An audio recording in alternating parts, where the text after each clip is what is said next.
Mutuwa dole. Dole ne sai ka mutu. Dole sai ka mutu.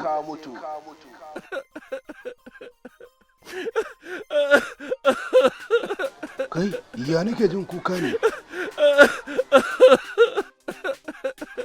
Daga ina ne haka? Kai, bari nan duba nan gani. Bawan Allah! Bawan Allah, ka gane bayan ka ne ake magana. Bawan Allah, lafiya naga kana kuka, me yake faruwa ne? Kai ko bawan Allah, kai mun bayanin abin da yake faruwa mana. Kawai ga malam, kai kyale da kawai kai tafiyarka.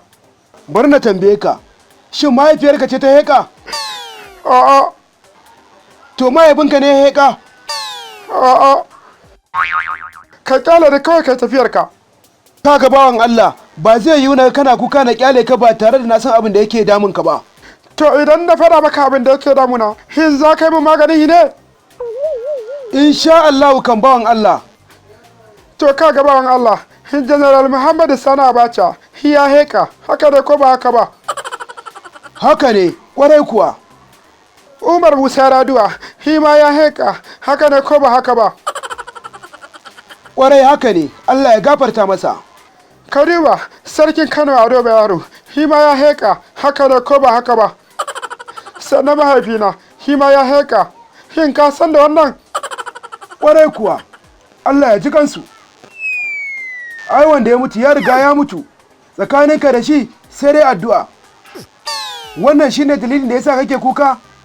A'a bawan Allah, wannan ba shi ne dalilin da yasa nake kuka ba.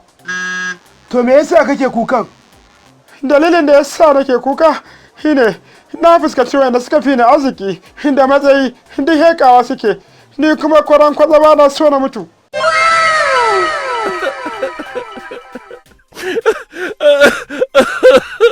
Sai kuma na ga har yanzu mutuwa ake, ni kuma kwaran kwazaba na so na mutu. Kwarai kuwa, kai ma dole wata ran sai ka mutu.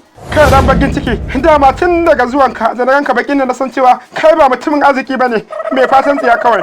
To ba zan mutum ba, ni ba zan mutum in Allah da. Dan bakin ciki dan ranin wayo kawai. Dan ba su da fatan mutuwa, ban zagara waye zugagge. To ai sai ka zo ka hira dan. To jama'a, domin kasantuwar ku cikin jagwalkwalin nishadi, ku kasance tare da Yusuf Zamani Record TV. Kada ku manta ku danna subscribing da kararrawa domin samun wasu da zarar mun yi mun gode.